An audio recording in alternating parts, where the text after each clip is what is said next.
Raynham Hall is a country house in Norfolk, England. Sir Roger Townshend began construction of this estate in 1622. The stone was sourced from the Ketton and Clipsham quarries and had to be transported via barge to King's Lynn, where it was then transferred to wagons for delivery to the building site. Water-powered saws had to be used to produce timber to the proper specifications. The bricks had to be made by hand. After allowing them to air dry for several days, they were baked in a kiln. All of this took time and a great deal of money. While Sir Roger Townshend had a great deal of money, time was not something he had much abundance of. When he passed away some 15 years later, the manor was only just nearing completion.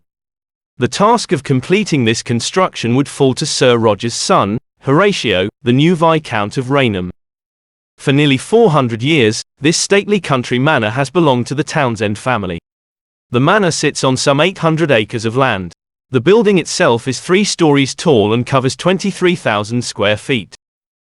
When his wife passed away in 1711, after a suitable period of mourning, the new Viscount married Dorothy Walpole, who had been his childhood sweetheart. Her brother was Robert Walpole, the Prime Minister of Great Britain. Although Charles Townshend had deeply loved his childhood friend, Dorothy Walpole, for reasons unknown, his father would not give his permission for this happy couple to marry. Charles was forced to marry Elizabeth Pelham. After Charles married Elizabeth Pelham, Dorothy found solace in the arms of another man. When the new Viscount learned that his new bride had not been faithful to him, he ordered her locked away in her bedchambers. Aside from the servants who brought her food and who cleaned her room, she was allowed no visitors. Dorothy was locked away for 13 years until, with what was probably some relief, she passed away in 1726. While her husband claimed that she had died from smallpox, he refused to allow a doctor to examine the body. Dorothy's body was interned in the Townshend family crypt at St. Mary's Church in Norfolk. The first known sighting of what would become known as the Brown Lady occurred in 1815 when the Prince of Wales, who would later become King George IV, stayed overnight at Raynham Hall. His Royal Highness awoke in the middle of the night to find a ghost standing at the foot of his bed. He knew who she was, because the outdated brown dress she wore with white ruffles precisely matched the portrait of Dorothy Walpole, whose portrait still hung on the first floor. After summoning his servants, he left the manor in the middle of the night saying, "I will not spend another hour in this accursed house, for this night I have seen that, which I hope to God I never see again." When word got out about why His Majesty had abruptly left Raynham Hall, several members of the domestic staff abruptly tendered their resignations and forever left the manor. The next known sighting of the brown ghost would not occur until 1835. Guests had been invited to stay at the manor throughout the Christmas holiday. The food was delicious. The quality of the wine would have sent a sommelier into raptures. The service was impeccable.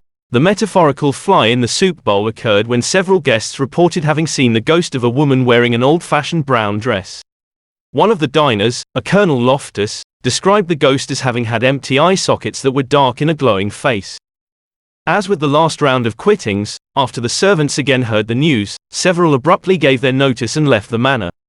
The next reported sighting occurred the following year when a naval captain named Frederick Marriott asked if he could stay in the most haunted room in Raynham Hall. It was his theory that stories about ghosts had been put about by smugglers who were anxious to keep people away from the area. Since the captain believed that these hauntings had been contrived by criminals, he slept with a loaded pistol under his pillow. 2 nights are said to have passed without incident. On the 3rd night, there was a knock on his bedroom door. 2 adult nephews of the current Viscount had stopped by to ask his opinion of a new handgun that had just arrived from London. As they left to examine the weapon, the captain dug under his pillow to retrieve his pistol. "This is in case we meet the brown lady," said the officer with a laugh. The men left to go to another room where Captain Marriott examined the pistols that the men had received. After talking about the weapons, the young men escorted the Navy officer back to his room. As they turned into the hall where the captain's bedroom was, they saw a light approaching on the far side of the corridor. "It's just one of the ladies going to visit the nurseries," observed one of the young men to the captain. As the light got closer, they saw a glowing woman who was wearing an old-fashioned brown dress. There were 2 black empty sockets where her eyes should have been. When the brown lady stopped before them, the captain bravely leveled his pistol and fired point blank into the woman's face. The ghost vanished. The naval officer left the following morning, having been shaken in his conviction that stories about ghosts had been made up by smugglers who didn't want people out and about at night whilst they were trying to unload cargo from a ship that had anchored offshore. In the years to follow, many visitors reported having seen the brown lady. This includes Lady Townsend and her son, who saw the ghost on the stairs in 1926. In 1934, the lady of the house, one Dowager Marchioness Townsend, published a book with the title, True Ghost Stories. In her book she wrote, I must confess, I believe in ghosts, and I have for many years lived in a house that is definitely haunted. During the following year in 1935, a country life photographer named Hubert Provard and his assistant, Indra Shearer, were at the manor to take pictures for an article. As Hubert tinkered with his camera, his assistant noticed that a mist had gathered on the stairs.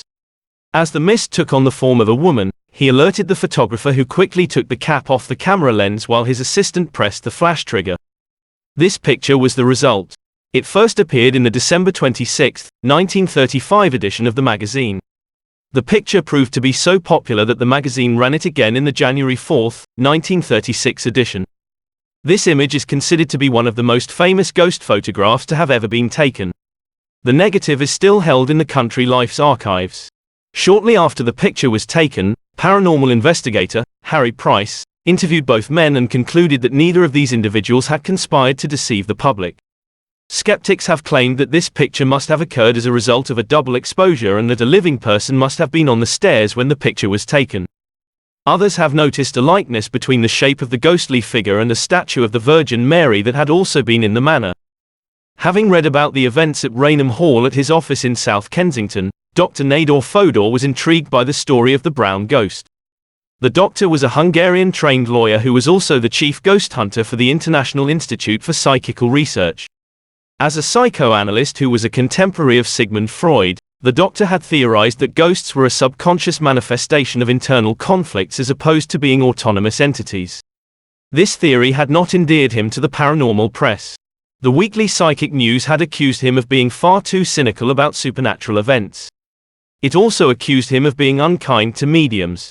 This charge was so damaging to his reputation as a paranormal researcher, that in January he had sued the paper for libel. Since Dr. Nador was also Jewish, he was worried about the unfolding events in Germany, where anti-Semitic laws had been passed that restricted Jews from certain types of employment, such as working as tax accountants or doctors with Aryan patients. Dr. Fodor did not want to lose his job and to then face the possibility of having to leave the United Kingdom to return to Europe. Through mutual acquaintances, he arranged for an overnight visit to Raynham Hall. By his own account, he was placed in an odd room with a monster-sized bed.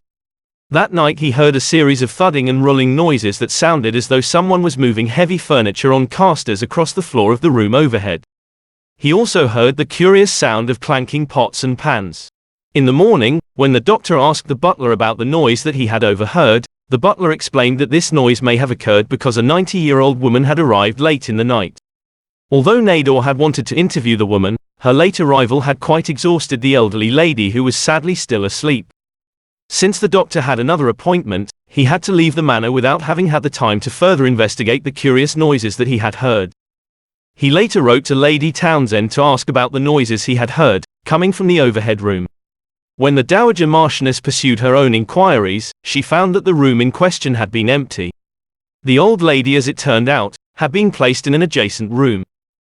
Later in the morning, after the good doctor's departure, the elderly guest complained about the unseemly revelry that had occurred next door. She accused the servants of having had some sort of festivity in the adjacent room. This complaint was not well received by the butler or the housekeeper, whose job it was to manage the household staff. Despite their assurance that no such revelry had ensued, Lady Townsend was unable to explain why noises had been coming from a room that should have been empty. In 1986, a professional magician named John Booth published a book called Physic Paradoxes. Included in this book was a picture in which Mr. Booth threw a bedsheet over himself to demonstrate how easy it was to simulate a ghost in photography. Despite all of this, there are many who have claimed that the picture of the brown ghost was genuine and that Dorothy's spirit remains within the manor. The current Viscount believes that this picture is genuine and that the ghost is real. He is quoted as having said, She isn't here to haunt the house, but she is still there. I know she's there, and I'm glad she's around. In addition to the brown lady, other visitors have seen the ghosts of a cocker spaniel, 2 children, and the Duke of Monmouth. The Duke of Monmouth was executed in 1685 for having tried to seize the throne from his uncle, King James II. An elderly spinster who was visiting her relatives at Raynham Hall claims to have been visited by the Duke of Monmouth while she was spending the night in the manor.